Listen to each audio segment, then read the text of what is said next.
Today I'm going to share 10 books I think you can take along to the beach and just enjoy in the sun and read. First up is The Hotel Nantucket by none other than the queen of beach reads.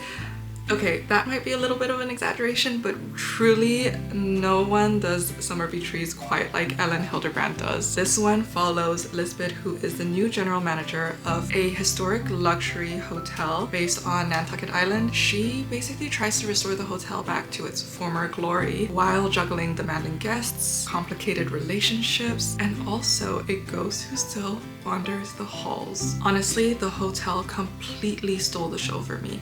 I love reading about its beautifully designed rooms. I loved the comings and goings of the guests and the beautiful friendships that form between the staff at the hotel. Genuinely made me want to work at a luxury coastal resort over the summer and just like end every day with salty air and fresh seafood and the setting sun on the ocean. Highly recommend. This was my first Elin Hilderbrand book and I have not regretted reading her ever since. You can have a beach read video without recommending a book quite literally called Beach Read by Emily Henry. This one follows January, who is a romance writer, and Gus, who is a literary fiction writer, and they end up living next to each other in this beachside town. So to get out of their writing slumps, they challenge each other to swap genres over the course of the summer. Do not let the cover of this book fool you though, because while it is, yes, romance, it is surprisingly emotional. I mean, we've got grief, family baggage,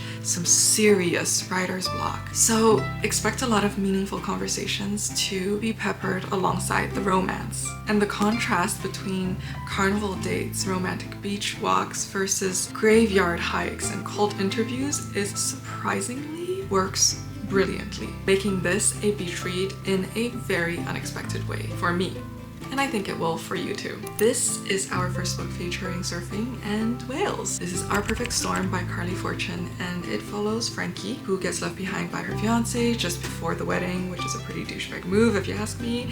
And instead of canceling the honeymoon, her best friend George suggests that they just go together instead. So as they spend the week exploring rainforests and beaches and the coastline of beautiful Tofino, old feelings begin to surface and their friendship starts to grow into something more. I loved the misty Pacific coastline, the rainforest trails, and like the rugged beaches. It's definitely a moodier type of beach read because I mean, Our Perfect Storm, but at the heart of it is a very heartwarming friends to lovers romance. Next we have Just for the Summer by Abby Jimenez. Okay, this book is basically about going on a spontaneous adventure with someone that you met online, and as questionable as that may seem, I promise it is ridiculously charming. Emma and Justin both believe that they're cursed in love. Their exes all go on to marry the love of their life after dating them, so they plan to date each other for one summer in the hopes that that will help break their curses. I dare say I really never expected a quirky cottage on a private island in Minnesota to become one of my favorite summer settings, but it somehow did. But this book is truly so much more than its setting. The characters are so nuanced and you can just tell the author had a lot of time, did a lot of research into portraying mental health with empathy. Actually, one of my favorite lines in this book is, if you could choose anger or empathy, always choose empathy. I thought that was just such a beautiful line. This was honestly a 5-star read for me. I was so blown away by the depth of the characters and the character arcs, and it is a 5-star read on the beach or anywhere else. Okay, now if you think beach reads have to be romance, let me convince you otherwise. Dear Debbie by Freida McFadden is about Debbie, who has spent years writing an advice column for women navigating difficult marriages. But when her life begins to fall apart and the safety of herself and her loved ones come into question, Debbie decides to take action. My friend described this as a modern-day Desperate Housewives, which sold me immediately. While it is a psychological thriller, it sounds more like a fun revenge story where you just can't help rooting for Debbie. It sounds chaotic, addictive, and ridiculously entertaining. So that just makes the perfect thriller to throw into a beach bag or a read on a long flight. Next, The Boyfriend by Freida McFadden. If you're single,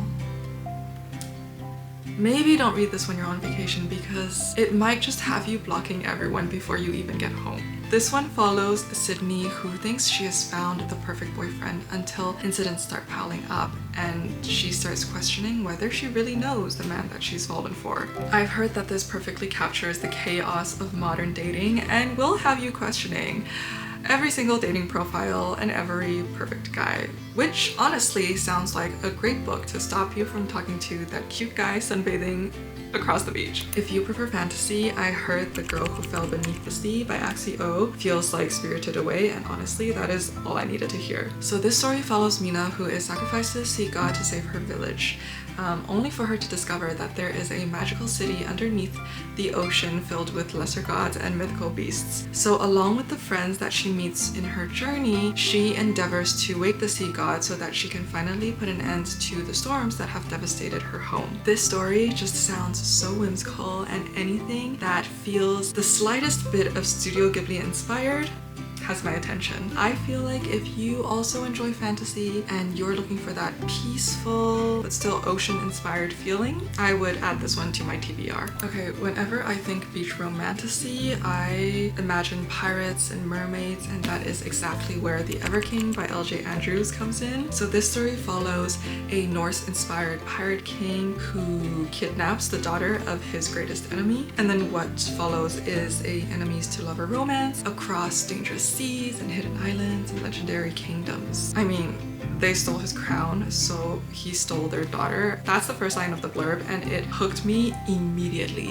I feel like this is one of those books that you just want to read while listening to the sound of ocean just like crashing in the background. Okay, if you're looking for something a bit darker and moodier, then In the Veins of the Drowning by Kalie Cassidy is the one for you. So this one follows Imogen, who is a siren in hiding, and when an enigmatic king uncovers her secret, they become bloodbound so that they can embark on a rather dangerous mission. And somewhere between the sea monsters and the ancient magic, they start falling for each other. Everything about this book feels misty and haunting and beautifully eerie. So if you also like ocean magic and sirens and fantasy with a little bit more of that gothic edge, then I think you will really enjoy this book. Alright, that is all of our beach reads for today. Let me know which one of these caught your eye. Let me know if you have any beach read recommendations that you can throw my way. I would love to see those in the comments below. Don't forget to like and subscribe, and I will see you guys in the next one.